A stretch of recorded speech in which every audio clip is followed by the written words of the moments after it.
Hi buddies, Jose Wire Ninjas. We build systems and circuits of integrity. We're also Dreamedia's preferred partner in New Jersey. Today, we're in Oysterbay Long Island. A little bit far from home, but hey, we're called out here and we got no problem. Let's do it. So, today we're going to talk about recessed lighting. We're going to show you guys how to measure and cut in recessed lights. We're doing 4-inch recessed lights in this room. And we also have to build all the circuits as well, but we're going to stick to the measurements and the cutting in of the lights themselves. It's just going to be too much to throw on one video, so we'll make multiple for you guys. So let's take a look at the room, let's take a look at the product real quick, and then we'll get into it. So this is a room typically set up for recessed lighting. We got 2 ladders. It really helps to have 2 ladders. Generally speaking, if we're going in the perimeter of the lighting, I like to keep my stuff in the middle of the room because we're going to be making cuts and getting the perimeter dirty. We have plastic drop cloth down as well as cloth drop cloth. And as far as the product, we're using these guys. We're using 4-inch wafers from RAB Lighting, or RAB, whatever you want to call it. 4-inch edge lit downlight wafer. These are nice. They have little diffusers. It disperses the light real nicely. They're color selectable, and the color, I gotta say, these are very true to what is listed here. Like they really look nice, you know. The color of the light seems to be very accurate compared to the competition. Also, you have the metal legs on here. It's just a higher build grade. There's a lot of generic crappy lights out there, and we like to use as good as we can while falling within the budget. These are very cost-effective lighting solutions. So thank you, Rab, and I think that about covers the intro. Let's get into the install. So, step 1, I guess, would be preparation. Prepare the room, throw down 1 or 2 layers of drop cloth, whatever suits you best. We like to do plastic to prevent the dust from hitting the floor. We also like to do cloth to prevent any like dents or damage to the floor. Step 2 is going to be measurements. You have to take measurements of the room. And what do I mean by that? I mean you have to take the length and width of the entire room wall to wall. Now, there's a couple things you should be looking out for. Offsets. And what I mean by offsets are the moldings. We have a baseboard here. We have a crown molding up there. Take a look. So that crown molding is 4 inches. That's going to offset all our measurements. We have to take all these things into account. And by things, I mean offsets. So any crowns or baseboard molding, make sure you're including them in your general measurements of the room. So we've measured this room. It's 168 by 182, and that's inches. So what I'm going to do is, with the general measurements, what you want to do is then create a plan for yourselves. So now, this is what we're working with. We've input the measurements to this recessed lighting calculator. There's a million of them on internet. Just Google recessed lighting calculator. These will help you greatly in your endeavors. Now, one thing to note is, yes, you can measure the room and create your own measurements. If you're shooting for particular aesthetics, I'd say go for it. If you know how to use a tape measure really well, go for it. Challenge yourself. I used to do it manually every time, but when you're doing 10 rooms in a home, and you just want general symmetry, a recessed lighting calculator is a wonderful tool. It'll save you a ton of time. So we punch in these numbers, 168 and 182.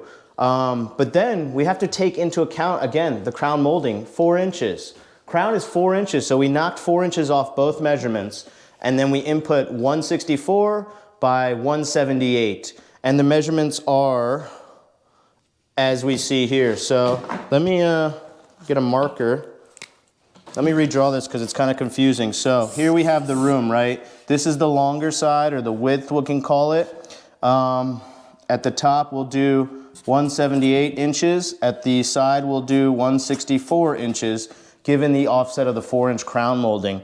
Now we can draw 4 lights in. Even though I looked these up on the calculator, I like to draw myself a little diagram for reference. While I'm up on the ladder, it's nice to just go to the calculator. I don't have to unlock the phone, deal with the orientation. You saw what I just went through to try and show you guys. So, with the offsets taken into account, we're going to be 38 inches, 38, and we're going to be 41.5. 41.5.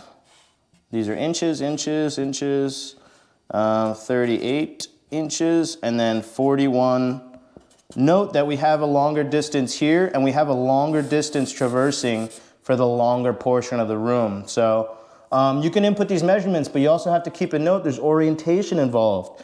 Don't mix up 38 with 41.5 because you're flipping the room basically. So they also do give you a center line measurement, which is nice, but the point is that you put in your measurements for the room and they spit out these numbers. And so what the numbers mean is that we have to measure 41.5 off this wall. We have to measure 38 off this wall, and then we have that light. Same thing here, 38, 41.5 here. So we're measuring, drawing, measuring, drawing, measuring, drawing. So let's show you guys how that plays out IRL, as the kids call it, in real life. So I'm gonna try to line it up with this guy. We're gonna go 38, make a notch, make another notch, and then 41.5. And the ladder's facing the wrong way for me to use my left hand. Okay. 41.5. Again, I was a little bit off here, so I have to bring this measurement back to intersect 41.5. So we're gonna hit 38 again. Sorry. Dude, we bought this tape measure. It's been broken since we bought it. It's not cool because it's a premium one. They sold us a broken tape measure. All right, we have our intersecting lines. Now let's get our template up. Oh, sorry, level. And I like to make these little lines just for reference. I try to be as accurate as I can. We're also gonna run the laser on these guys afterwards to make sure we have the symmetry. Just take a general look. Your eyes are really good, especially a trained eye if you're doing this stuff a lot. Your eyes are really good at seeing if something's level. You can measure pretty damn good with just your eyes. And so I like to use a laser in my eyes after this to make sure we're all squared up. If anything looks askew, I'll remeasure them all, make sure we're golden, and get our template up, and let's draw her.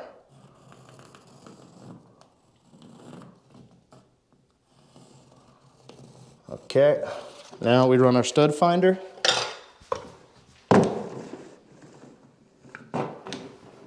Trying to turn it around so you guys can see. Stud finder's a little bit wacky. Okay, there's the stud, found the stud, bang. Okay, we're out of the way of the stud. I think this is the first room in the house that we haven't landed on a stud. Right, Steve? This is crazy. All right, let's move our little system over.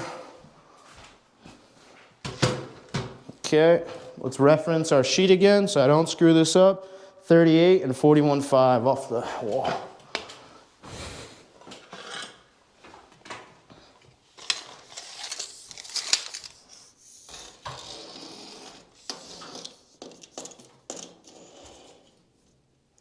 $41.5, bang, bang, and then 38. Oh, I got it so close, but still I was an inch off. Hold up, let me just spin. Monkey roll, monkey roll. Okay.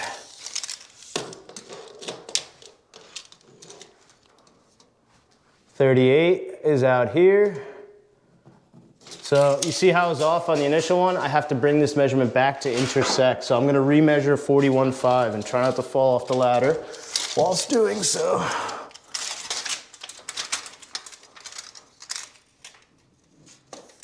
If you have help, get help. This is much easier with the person holding the other side of the tape. Uh-oh, sorry. I'm distracted by trying to fill you guys in with information. Okay. Get her good. 41.5, draw this side of the tape, draw the other side of the tape. All right, cool. Can erase our little happy mistakes. Cool. Let's get a level on her. Bang, and bang. Draw your intersecting lines. Okay. Now let's hit our template. And yes, you might say, hey, Jose, why are you checking the stud finder on all of them? Because the stud, you didn't catch the stud on one of them. That means you shouldn't catch a stud on the other one. That's not the case. Sometimes it's kind of clowny, the way the room sits or the way the studs sit compared to the room, and sometimes they run at angles, so like just because the room kind of looks square doesn't mean it is. And when you're doing stuff like this, you will notice a lot of inconsistencies. Okay, stud is right there. Cool. We don't have any studs in the way, so that means we can cut these out. Now, we always run a vacuum whenever we put a knife in the wall. Whenever we're cutting, we're drilling through wood, whatever it is, we run a vacuum. For the video purpose, so I don't destroy your ears or get this cut out altogether, we're not gonna run the vacuum, we're just gonna straight up cut these out. We're gonna use a drywall knife to do so. I don't recommend using anything else. There could be electrical up there and you could cut right through it. Yes, it would be really fast to use a reciprocating saw, but that's totally unnecessary. They're small cuts. This is a much safer approach. The only thing I'm gonna get, which I'm gonna try to get, is some glasses, because I don't like drywall dust in my eyeballs. I've had plenty of that in my life, and it's not cool. Oh, let's check our work though, real quick. Sorry, I'm getting a little ahead of myself, trying to make this content for you guys. So, we got our fancy laser here, and all I'm gonna do is basically check my work. If anything looks askew, then I'm gonna thoroughly check all my work by drawing, like, you know, how do you say, or remeasuring the entire thing. So what I'm gonna do is try to line the laser up with the points on these, get a halfway through both sides, and then just take, I could use the center to line up with the middle light, but it's gonna be very hard to achieve that angle. So I'm just gonna generally check these. If anything looks off, then I will remeasure them completely. We don't have our good laser, but we got a laser on site. Okay, so I'm gonna look down the line. These look to be in line. Let's see. They look to be in line here with the laser. And you noticed, Steve, you see the rooms, this is what I mean. This crown's going that way, right? Isn't that crazy? You throw a laser up, you're gonna see all types of inconsistencies. This wall is like much, wow. The room is not square, buddies. But basically what you want is you want symmetry between these 2 points, the middle point, and then these 2 points. Have to match all measurements. They also have to be in line from left to right. So these are looking pretty good. I think they're good, and we're gonna go ahead and cut those out, but let's cross-reference. The laser really helps your eyes like follow a line, and really like you can tell if they're the right measurement. Problem is, the room's not square, all your measurements are a little bit off. You can totally tell how the room is not square, buddies. Interesting. But these are in line, that's what I'm looking for. The same measurement happened between all of them is what it looks like. Everything looks symmetrical, everything looks even. So I'm gonna go ahead and cut these out for you guys. Now again, we're gonna use a drywall saw or a drywall knife, whatever you want to call it. Where'd it go? It lost it. It's lost forever. I'll get this other guy. Safety glass as always, people. Depending on the light, sometimes you want to cut it a little inside the line, on the line, or outside the line. Depends on the accuracy of the template. For these guys, I'm going to cut right on the line. I'm going to put the knife in the wall and just give it a little hammer. When I'm always cutting with a drywall knife, I don't want to sink the knife too much, maybe about 1 inch max. That's just in case there's any wiring. You don't want to puncture wiring up there. You don't know what's behind this yet.